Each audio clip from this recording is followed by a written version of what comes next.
సేఫ్గా వెళ్ళండి. ఓకే, రవి గారు రవి గారు ఇక్కడ ఆల్రెడీ నించొని ఆలోచిస్తున్నారు, నా వెడ్డింగ్ యానివర్సరీ ఎప్పుడు, నేనేం చెప్పాలి. మీకు పెళ్ళయిందండి? అయ్యిందండి, 2 పిల్లలు కూడా. అవునా? ఎప్పుడు ఎప్పుడు? 99 జూన్ 26th. కరెక్టేనా? ఓకే. బర్త్డే ఏమో అది మీది? బర్త్డే అది మీ బర్త్డే ఏమో? కాదు, మ్యారేజ్ పక్కా. ఒక లవ్ మ్యారేజ్ అండి, అరేంజ్ మ్యారేజ్? Arrange marriage. మీకు బాగా గుర్తుండిపోయింది ఆ రోజు? బాగా గుర్తుంది. ఓకే, వెరీ నైస్ అండి. ఎవ్రీ మ్యారేజ్ డే ఇప్పుడు సెలబ్రేట్ చేసుకుంటూ ఉంటారా మీరు? బాగా సెలబ్రేట్ చేసుకుంటాను. నేను చేసుకోకపోయినా మా మిస్సెస్ గుర్తు చేస్తుంది.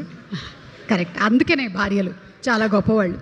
వాళ్ళు పెళ్లి రోజుల్ని బాగా గుర్తు చేస్తారు, ఎందుకంటే జీవితాన్న మరువలేము.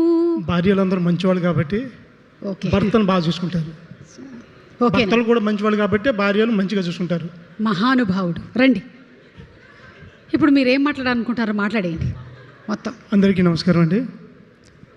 ఈ మూవీలో నాకు అవకాశం ఇచ్చినటువంటి దర్శక నిర్మాతలకు నాకు హృదయపూర్వకంగా ధన్యవాదాలు తెలియజేసుకుంటున్నాను. ఈ అవకాశం నాకు కల్పించడానికి మా కెమెరామెన్ గారు సతీష్ ముత్యాల గారికి ఎప్పుడూ రుణపడి ఉంటాను. ఎందుకంటే నేను చేసిన ప్రతి సినిమా కూడా ఆయన చాలా హెల్ప్ చేసి ప్రతి సినిమాకి పిలుస్తారు. నాలో టాలెంట్ మరి ఏం గుర్తించారో తెలియదు, కానీ మొత్తానికి నన్ను ప్రత్యేకంగా రవి గారు ఈ సినిమా ఉందో చేయండి అని చెబుతుంటారు. అలాగే ఒక 7 ప్రాజెక్ట్ ఇద్దరు కలిసి చేశామండి. అలాగే డైరెక్టర్ గారికి ప్రత్యేకంగా కృతజ్ఞత తెలియజేయాలి. ఎందుకంటే ఈ సినిమాలో ఒక ఆర్ట్ డైరెక్టర్గా కాకుండా ఒక ఫ్యామిలీ మెంబర్గా నన్ను ట్రీట్ చేశారు.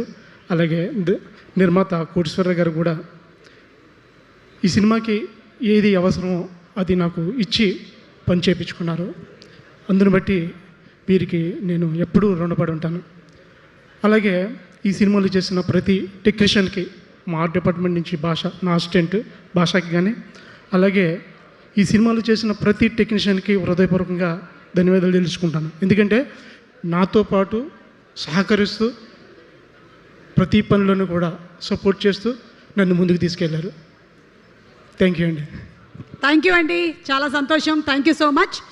అండ్ ఇలాగే ఇంకా అద్భుతమైన సినిమాలు మీరు చేయాలి అని మనస్ఫూర్తిగా కోరుకుంటూ, ఈ సినిమాలోని ఒక